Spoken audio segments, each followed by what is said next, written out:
jusqu'à l'instant de ma mort, ce dessein, je dois le suivre, comme je dois respirer pour vivre. Je suis comme un rat dans un labyrinthe. Le chemin est tracé devant moi, et le dessein jamais ne changera jusqu'à la mort du rat. Est-ce cela le chemin de votre vie? Un cercle fermé? Un labyrinthe sans but et sans signification? La vie n'a pour vous aucun sens?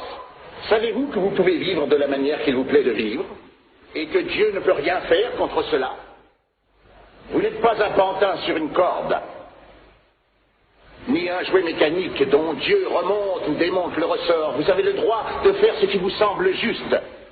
Vous êtes fait à l'image de Dieu, vous êtes fait à l'image morale de Dieu, vous êtes votre seul juge.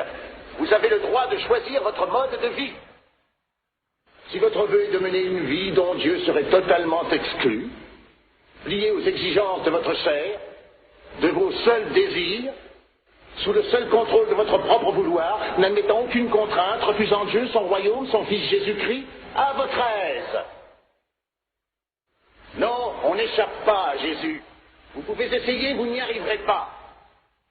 Si Jésus prétendait être Dieu, sachant qu'il ne l'est pas, alors, bien sûr, il ne serait qu'un menteur. Si Jésus pensait qu'il est Dieu parce qu'il n'a pas de discernement, il ne serait qu'un maniaque. Mais si Jésus-Christ est ce qu'il prétend être, le Fils de Dieu, alors rien d'autre ne compte, excepté le reconnaître. Avec toutes nos réalisations scientifiques et technologiques, avec tout notre intellectualisme, nous ne pouvons échapper à Jésus. Chacun doit prendre sa décision à propos de Jésus. Qui est-il? Qu'était-il? Quel pas a-t-il sur ma vie aujourd'hui? Dieu a dit, je prendrai une forme humaine. Et à vous tous, jeunes gens, je peux dire, c'est cela, Jésus-Christ. Dieu sous une forme humaine. Et Dieu, sous la forme de Jésus-Christ, né d'une vierge, a marché parmi nous. Et nous montre ce que Dieu était.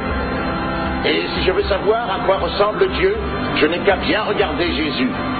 Je l'observe, rendant la lumière à l'aveugle, et la parole au muet, et ordonnant aux morts de se relever.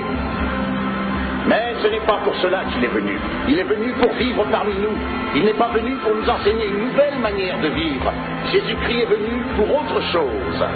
Il est venu pour mourir sur la croix. Regardez la croix où est mort le Christ. Quand il est mort pour nos péchés, c'était en fait un jugement. Jésus a dit, je suis né pour cette femme. Il n'a pas été cloué sur la croix par accident. Il a dit, mon Dieu, pourquoi m'as-tu abandonné? À cet instant, par quelque mystérieux chemin, Dieu passait en jugement son Fils, à notre place. Il l'a condamné non seulement à mourir, il l'a condamné à pécher. Il est devenu pécheur pour nous tous. La Bible dit, nous sommes tous des pécheurs. Que signifie le mot péché? Péché signifie que vous avez brisé la loi de Dieu. Péché signifie que vous serez privés de la grâce de Dieu pour la vie éternelle. Nous sommes tous des pécheurs. Nous tous avons manqué le départ. Le péché nous a éloignés. J'ai retourné toutes mes affaires de golf. Impossible de retrouver ma canne numéro 9 et mon poteur. Ils sont peut-être dans la chambre de Jeff. Ils sont servis à ça. Pour rajouter nos péchés et nous délivrer de cette solitude cosmique que nous ressentons tous. Le Dieu de la Bible n'est pas une froide et impersonnelle formule, simplement une puissance de nous dans l'espace. Oui. Jésus a dit, je suis venu vous apporter la vie, la plénitude de la vie. Jésus a dit, on ne peut servir à la fois Dieu et Mammon.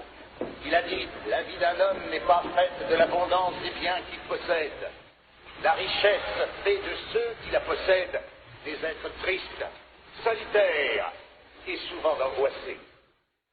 Si vous faites votre Dieu de l'argent, il n'y aura que vide dans votre cœur. Georges Bernard Shaw a dit un jour, il y a deux tragédies pour l'homme. L'une est de ne pas obtenir ce que son cœur désire, et la deuxième est de l'obtenir.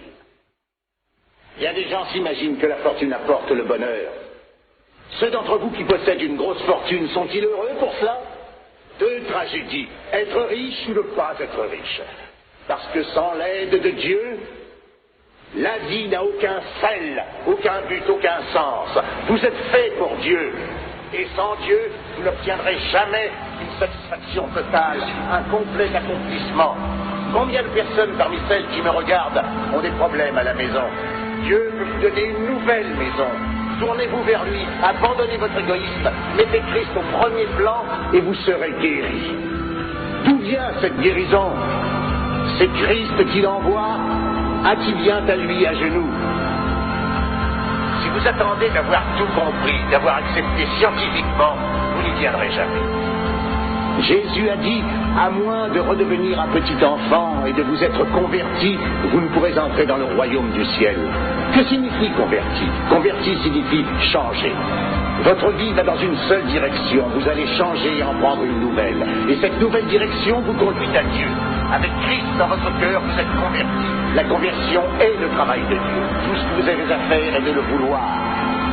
Je vais vous demander de vous rendre à lui et de lui soumettre votre vie et votre cœur et de commencer une nouvelle vie avec son amour et sa puissance pour vous aider. Qu'avez-vous à faire pour cela? Vous n'avez qu'à vouloir renoncer à vos péchés et confesser que vous avez failli et péché contre Dieu. Je vais vous demander par la foi de venir à la croix où il a versé son sang pour vous et le laisser vous laver de votre passé, de changer votre vie et de faire de vous une nouvelle personne. Je vais vous demander de vous lever de votre siège, de venir ici au pied de cette estrade et de dire « Je choisis Christ pour mon Seigneur et Maître et Sauveur ». Il y a un jeune homme, il y a une jeune femme, il y a un père, il y a une mère à qui Christ va parler. Vous allez devoir affronter la mort, devoir affronter le jugement de Dieu. Par-dessus tout, vous allez devoir affronter la vie. Et vous ne pouvez rien affronter sans Christ.